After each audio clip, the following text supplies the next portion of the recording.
Hello everyone, we discuss about the soil salinization. Soil salinization refers to the accumulation of soluble salt in the soil, often due to the improper irrigation practices, pure drainage, or natural processes. Salinization soils can become less productive as high salt concentration hinder plant growth. It is a significant issue in arid and semi-arid regions where water management practices and demands conditions contribute to increased salt levels in the soil. We have 5 causes of soil salinization.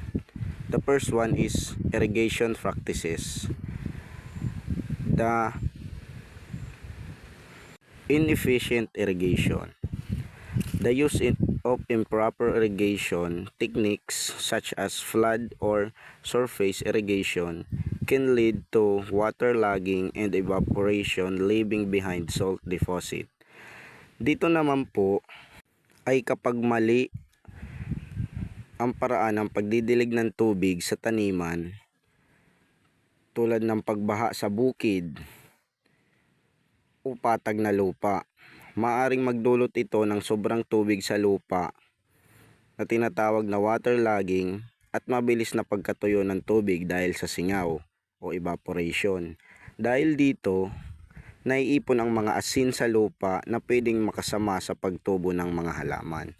And the next one is saline water use. Saline water use, irrigating with water that already contains dissolved salt, can directly increase soil salinity or over time. Dito naman po ay ang paggamit ng tubig na may halong asin tulad ng tubig dagat. And the second one is the poor drainage. Waterlogging.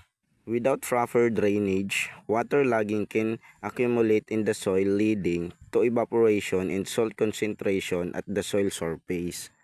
Ang waterlogging po daw ay kapag sobrang basa ang lupa dahil sa naipon ang tubig at hindi ito makalabas. And the third one is the natural processes. Capillary action. In areas with high water tables, water moves upward through the soil and evaporates at the surface, depositing salt. Dito naman po ay kapag mataas ang tubig sa ilalim ng lupa, ang tubig ay dahan-dahang umaakyat sa lupa kahit wala tayong nakikitang daan, parang tubig na sumisipsip sa isang tuwalya. Kapag umabot ito sa ibabaw ng lupa, natutuyo ang tubig dahil sa init o araw at naiiwan ang mga asin o mineral sa ibabaw ng lupa. And the next one is weathering of parent material. Salt naturally present in soil minerals can be released through weathering and accumulate over time.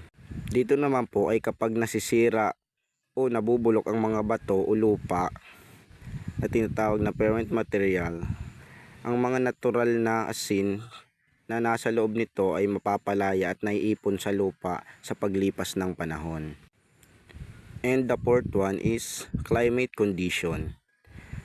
Arid and semi-arid regions, high evaporation rates in dry climates contribute to the accumulation of salt in the upper soil layer. Dito naman po ay ang sa arid region ay ang lugar na sobrang tuyo at halos walang ulan. Karaniwan mas mababa sa 250 mm na ulan bawat taon. At sa semi-arid region naman ay lugar na medyo tuyo pero hindi kasing tuyo ng arid. Karaniwan 250 to 500 mm na ulan bawat taon. And the fifth one is human activities. Deforestation and land mismanagement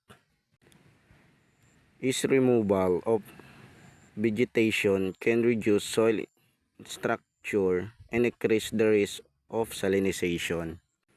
Dito naman po ay ang pagtanggal ng mga halaman sa lupa at pwedeng makasira sa istruktura ng lupa at magdulot ng sobrang alat sa lupa. And the last one is agricultural practices Overcultivation and excessive use of chemical fertilizers can exacerbate soil salinity. Dito naman po ay kapag sobra o palaging tinataniman ang lupa or overcultivation, masyadong maraming ginagamit na kemikal na pataba, ay maaari itong magdulot ng sobrang alat sa lupa o soil salinity.